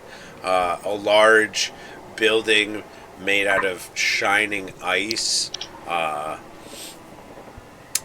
It stands at the top of this, like, not mountain, but like large hill, like platformed region. And there's like a snake back sort of path that leads up to it, as the cliffs that surround you sort of ominously scape the horizon around it. There's a path that you've all found, so you won't have to fight to find your way the rest of the way. But it is no less difficult to continue to traverse this direction. So as you continue to go, everybody go ahead and make me another Constitution save at advantage.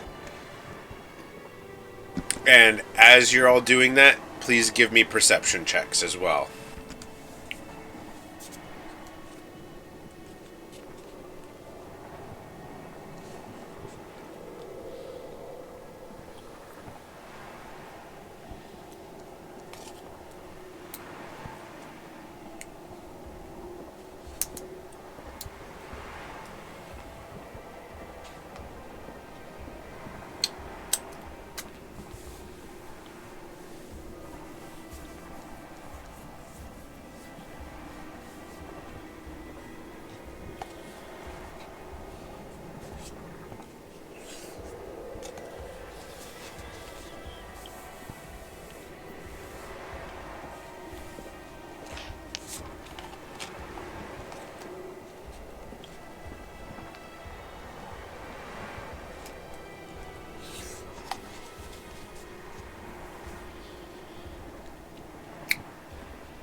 I just need another Constitution save at advantage from. Okay, awesome.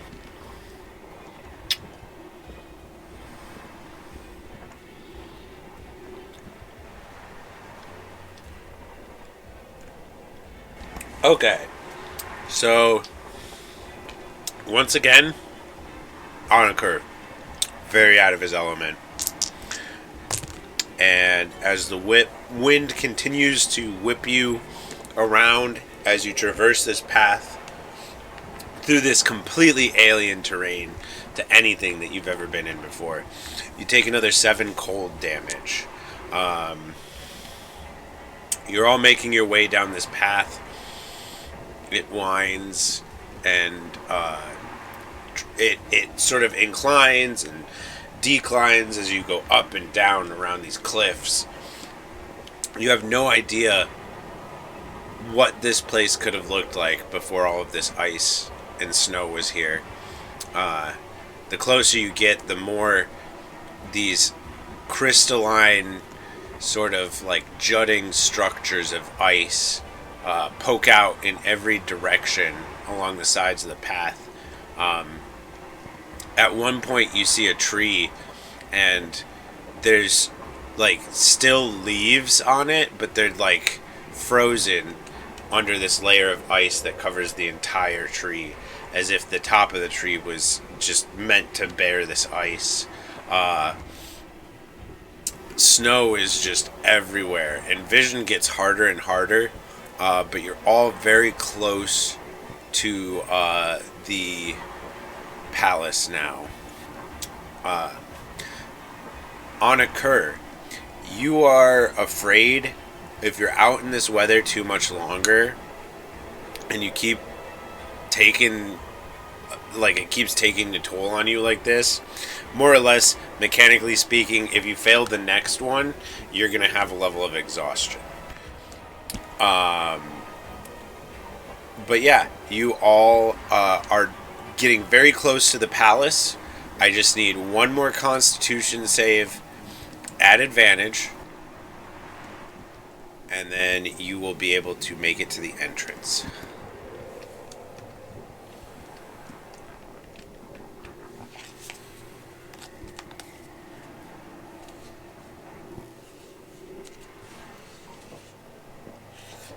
Oof, now Valin's not even doing good.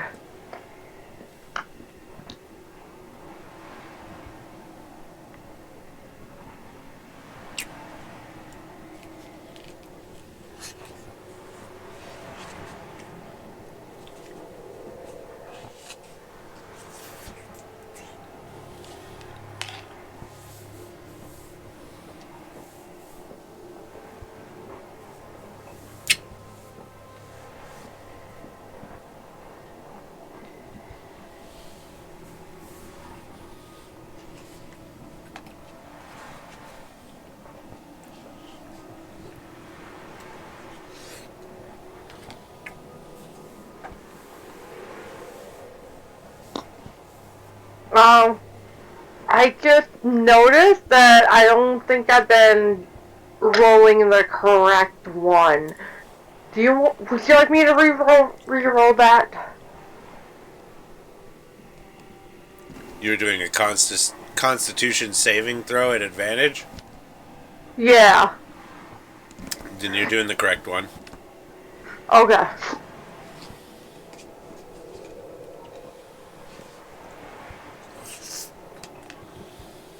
That was me and Mika that clicked the wrong one.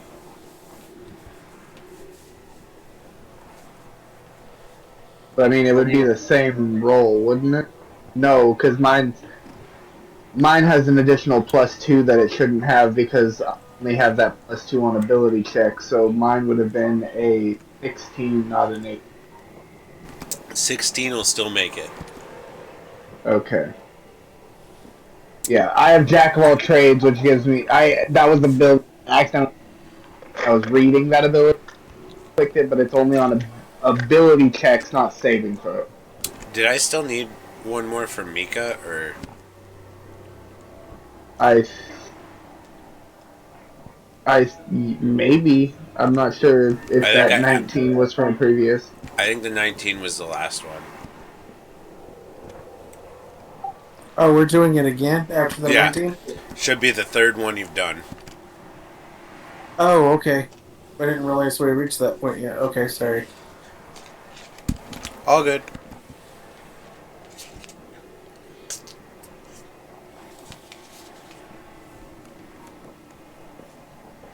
Okay. So, I picture that, like, you guys have seen, like, Anakur struggling so far. And, like, you all start blocking the wind for him and, like, form this wind block. But in the meantime, like, that has caused you guys to kind of subject yourself to the cold a little bit. And Valin and Mika, you take 11 cold damage. Okay. Anything that we can do to help out Anakur? Oh, thank you.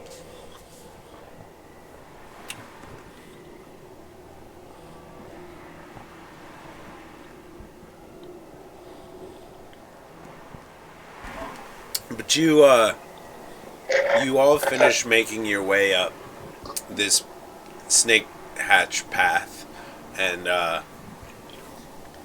it's kind of just wide enough that previously a carriage would have been able to make its way up.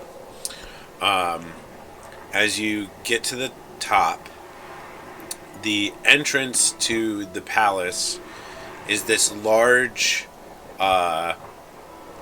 dark red wooden gate.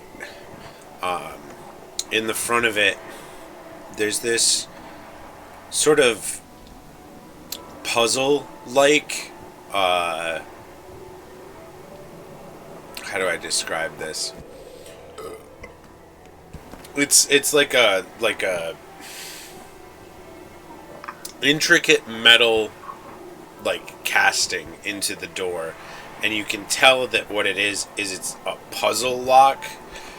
But there's like this portrait of like little spirits, and there's like a field, and as you begin to examine it, everybody can go ahead and give me investigations to try and figure out what to do. Does a passive 19 not roll high enough? You are going to need to actually interact with it. Roll? And, Okay. Yeah.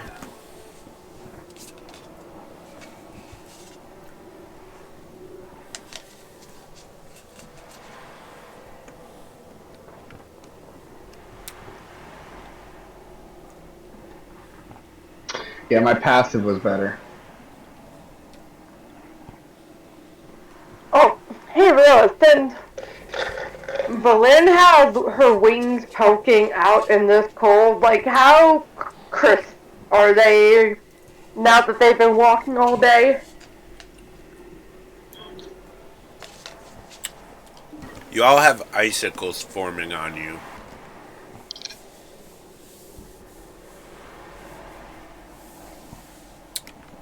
Like the snow versus the warmth of your bodies melting the snow versus the cold again. Like you're all like caked in cold. Need an investigation from Mika.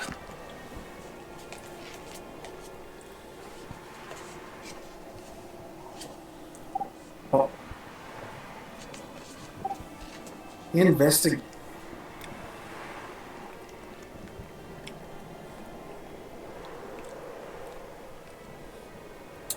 What does my mousey I see? Nothing. Mika's just lost in the intricacies of the design of this thing. But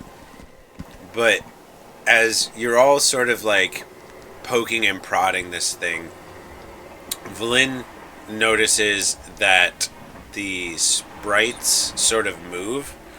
And as she starts jiggling them around, she notices that she can push them all in certain directions, and as she moves them to their final locations, the portrait sort of shifts as the metal frame like pulls away from the center of the door so it can open, and the scene of the meadow shifts to that of an icy tundra.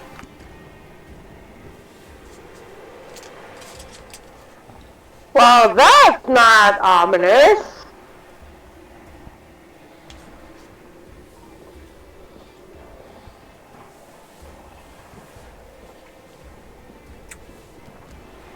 But the door is now unlocked.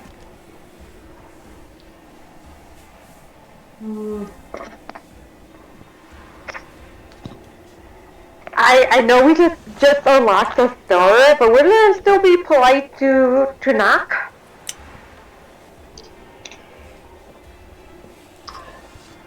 I don't think we're... I mean... I think we're a bit past pleasantries at this point.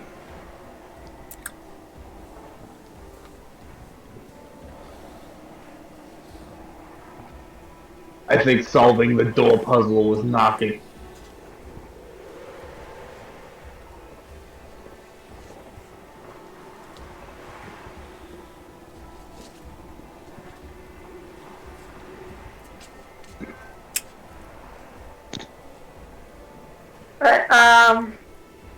Belen would like to push the door open. Alright. As you push the door open, please give me a dexterity saving throw.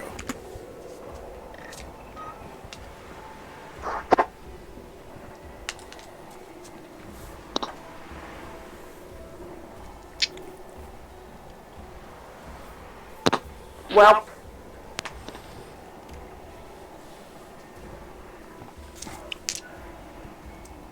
As Valin pushes the door open, the double doors push away from the frame, and she goes to step in as a bucket of water falls down on Valin's head. And Valin, you take 14 cold damage as you take the ice bucket challenge.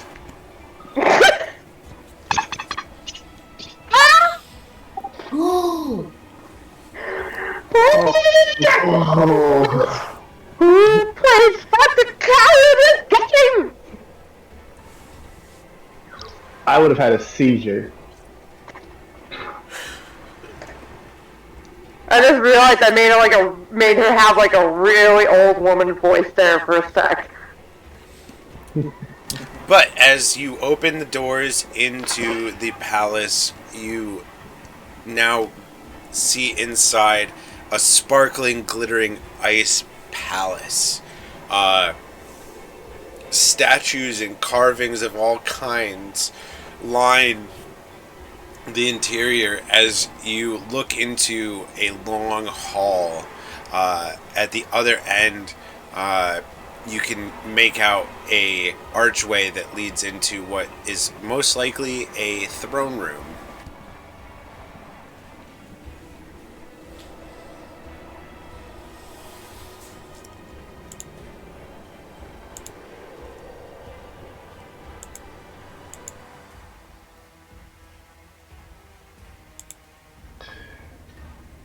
Well, I'd say if there's going to be a nice queen, she'd be in the throne room.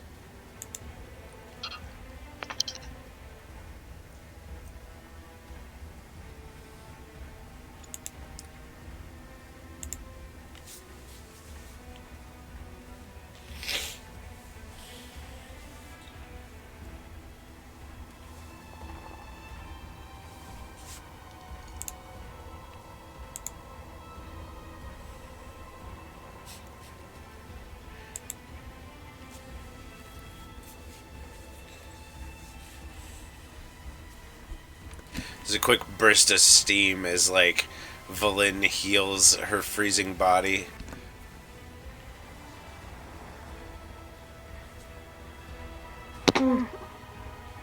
Actually, just one more heal spell for all of us, and she like said those teeth like shivering in her teeth. Okay, where was it?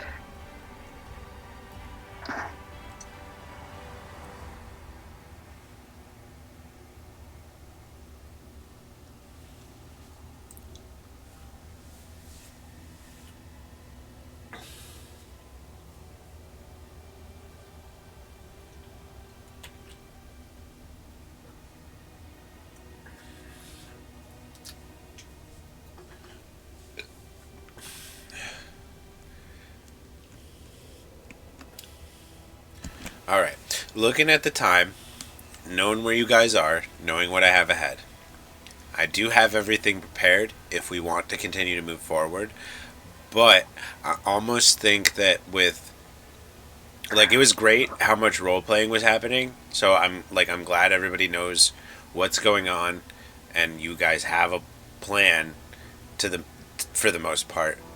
Do we want to pause here so that Rory can join you as you guys step into the palace? I would like to do that. Yeah, it only feels right to have him here for this. Yeah. Alright, I'm sure they'll appreciate that. But yeah, I mean, great role playing tonight. I'm glad everybody was getting invested in what's going on, and I hope that, as always, the plots are getting y'all curious. To anybody in stream or watching this later on YouTube or VODs, like and subscribe. Thanks for watching. We'll see you next time. Bye. Bye.